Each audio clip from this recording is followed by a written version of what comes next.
If I learned one thing from the tragic childhood memory I have of Shawn Michaels throwing Marty Jannetty through a plate glass window, it's that sometimes it is better to split up. And even if you didn't get that very niche reference about the Rockers, WWF, tag team style, you're going to get this guitar lesson, because what we're going to do is we're going to break down into a different count, seemingly, some of your guitar playing that will help you with solos, will help you with rhythm stuff, will just help you become a better human being on this planet. So the first thing we're going to do is going to sound like this. Okay, so it's an arpeggio run, but we're going to break it up into different counts within that run, okay? This is a G major arpeggio. That's going to be pretty much the only shape that you need to know for this. We start on the 3rd fret of the low E string, go to the 5th fret, slide to the 7th fret, right? And then we're going to play it 2 times. 2 counts of 3 is what we're thinking. So 3, 5, 7, 5A, 7E, 5A. Okay, so you could count this as triplets, right? 1, 2, 3, 1, 2, 3. All right, and that's going to be the vibe that we have for the first 4 sections of this. We're going to make it really easy. We're just going to repeat that at a higher octave, okay? So if we count in 3s, 1, 2, 3, 1, 2, 3, 1, 2, 3, 1, 2, 3. Okay, so all I did there is I started that same pattern on the next highest G, the 5th fret on the D string. So I'm going to go 5, 7, 9, 7G, 9D, 7G. And the reason it sounds so good, aside from being a cool little G major arpeggio, is because I'm playing it on the D'Angelico Deluxe 59 hollow body, which has become my new favorite electric guitar. I love this thing. We just unboxed it the other day. Sweetwater sent this over. This video is sponsored by Sweetwater. Check out the link in the description. I feel like I'm a hollow body guy. I thought I was a semi-hollow guy for a while. This is the first time I've ever actually played a hollow body, believe it or not. Hollow body is where it's at, in my opinion. Come at me in the comments if you disagree. So this is the first, basically, 4. You can think of this as 4 triplets so far, right? Triplet, triplet, triplet, triplet.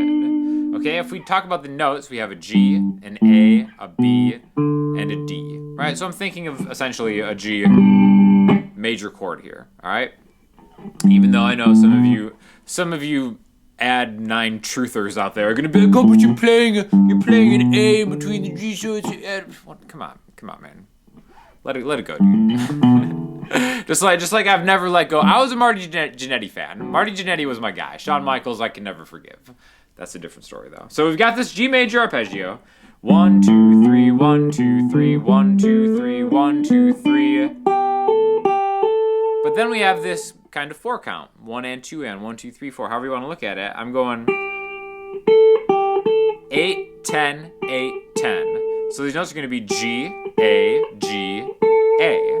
Okay, so it's like, well, I thought we were counting in triplets, okay? Well, what is it? So 1 triplet, 2 triplet, 3 triplet, 4 triplet, 1, 2, 3, 4.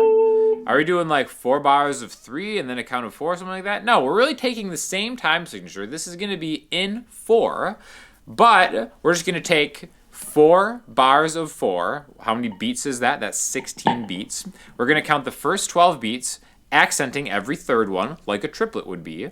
And then that last bar of 4 is just going to be just like that, okay? So 1, 2, 3, 1, 2, 3, 1, 2, 3, 1, 2, 3. I'm doing hammer-ons. You can do however you want to do it, right? Now, I really think that this count is super important because it does separate thinking in kind of 2 different rhythms, one after the other.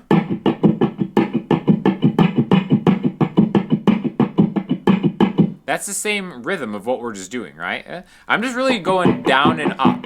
But if I accent the third one, 1, 2, 3, 1, 2, 3, 1, 2, 3, 1, 2, 3, 1, 2, 3, 4, right? You can kind of hear that we're creating a rhythm from it. And we're creating a rhythm using the accents of that arpeggio, right? I think that's something very important you're playing, especially when you're kind of like taking a line and having it go higher through the neck. You're leading up into a new section. See, like when I do that,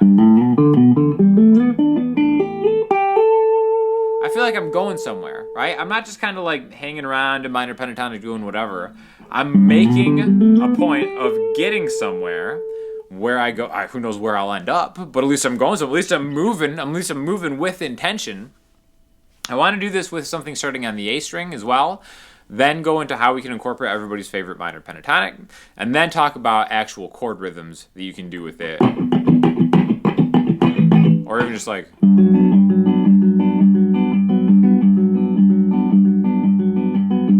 There's so much practical application with this. So let's do the same thing next on a D major on the A string, right? So the exact same shape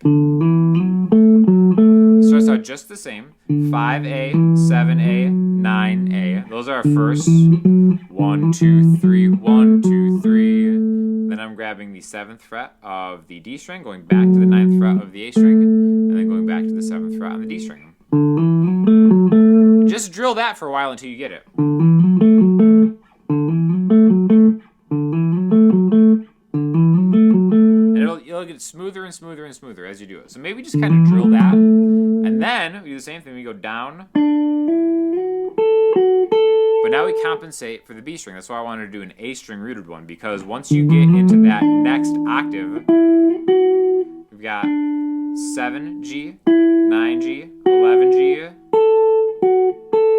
And then again, so now I have the 10th fret of the B string where my middle finger is to get that next octave. Like that, okay? So, 1, 2, 3, 1, 2, 3, 1, 2, 3, 1, 2, 3. And then I'm going to go higher for my final 4 count, okay? I'm thinking of the D major chord past the 12th fret. Right there. So again, 14 on the high E string, 15 on the B string, 14 on the G string. So once I kind of run through that arpeggio,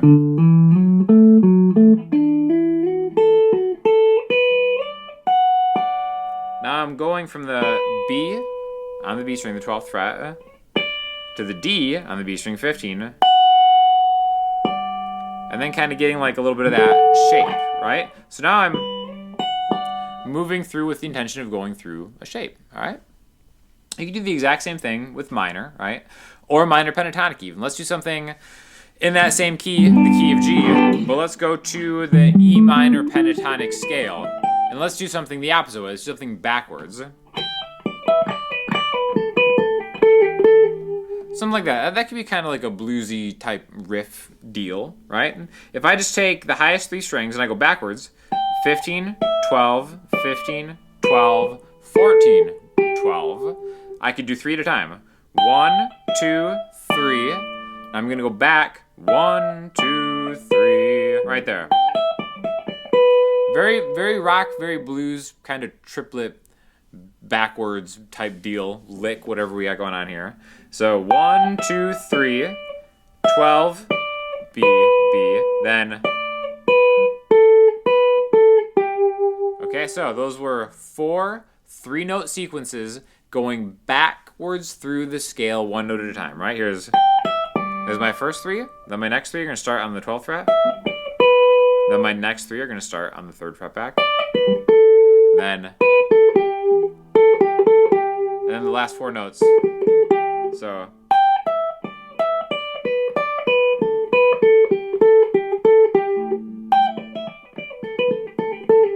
Right? So you can do it like, you can really rip up like a lot of speed right there.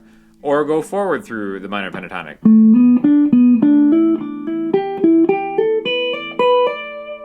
But having that kind of dynamic change of thinking in 3, I think is good for your ear, kind of, instead of just playing things as scales. See, I'm just kind of changing directions at random, like whatever, and it's like, all right, minor pentatonic, whatever. I think if you're changing directions with intention, moving backward through stuff, and then kind of like taking that 4 count at the end, I think it solidifies a little bit of a different vibe, and it's just really good for your musicianship and being able to understand a shape, right? Because we all learn these shapes, whether they're arpeggios or scale type things, but being able to navigate forward and backwards within them, I think, is something that gets lost. We kind of spend a lot of time just learning the shape forward and backward, but kind of navigating the shape, in different ways, I think is really the most practical way to play those shapes, because music doesn't happen in sequential scale forms. It kind of moves around smoothly, gliding around forward and backward. So let's talk about that same count, but let's do it with the chord. Let's start it with the G major 7 chord, right? I'm telling you, I'm a hollow body guy. How come none of you told me?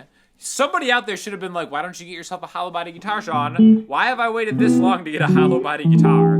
So good. So we're gonna do this G major chord, 3rd fret on the low E string, 4th fret on the D and G string, 3rd fret on the B string, and then what I'm gonna do is I'm gonna count 1, 2, 3, 1, 2, 3, 1, 2, 3, 1, 2, 3, 1, and 2, and 1, 2, 3, 4. I don't know why I said and there, but you get the idea. 4 counts to 3. And then the last 4 counts, I'm going to go root, chord, and that's why I'm kind of back-loading this 16 count with the chord at the end, because that kind of opens it up for that.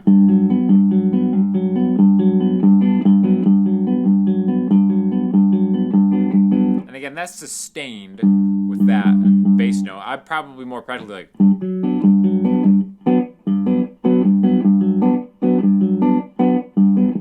Now I'm thinking of that. I was skipping a lot of beats there. And it seems like I'm playing like a bunch of different notes, but really I'm just selectively choosing which of the 1, 2, 3, 1, 2, 3, 1, 2, 3, 1, 2, 3, 1, 2, 3, 4, 1, 2, 3, 1, 2, 3, 2, 3, 1, 2, 3, 4, 1, 2, 3, 1, 2, 3, 1, 2, 3, 1, 2, 3, 1, 2, 3, 4, 1, 2, 3, 1, 2, 3, 1, 2, 3, 1, 2, 3, 1, 2, 3,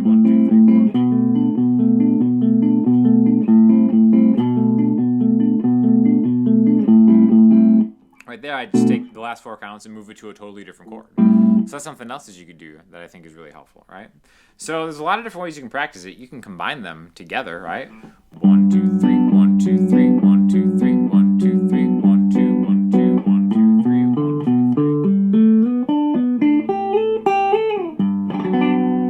3. Right, and that's kind of like a good way to really maybe take both concepts, the lead arpeggio concept, and then just move them all over the place, right? But you're doing it with intention. I do like that 4 3 counts and a 4 count, because I feel like the 4 3 counts kind of like set that last count up for something really cool, especially if you have like a drummer, if you're playing drums yourself or making a recording or a loop. Having that last bar to really just kind of like ride home that 4 count, I think is something that really does a great job at setting the table for maybe like the next passage or however you want to do it. So anyways, I just thought that's like a good lesson in taking a count you may be familiar with and then breaking it up into different types of counts without really changing time signatures, just playing where the accents are, right? So again, thank you to Sweetwater and D'Angelico for sending over this 59 Deluxe Hollow Body. Check out the unboxing I did with Dre on this. I'll link you because I think that was one of the funnier unboxings we've done because we were so sleep deprived that it was just pretty funny. So check that out. If you have any questions or comments, hit me up in the comment section, Instagram, Twitter, or the website. I'll talk to you all soon. Thanks a lot.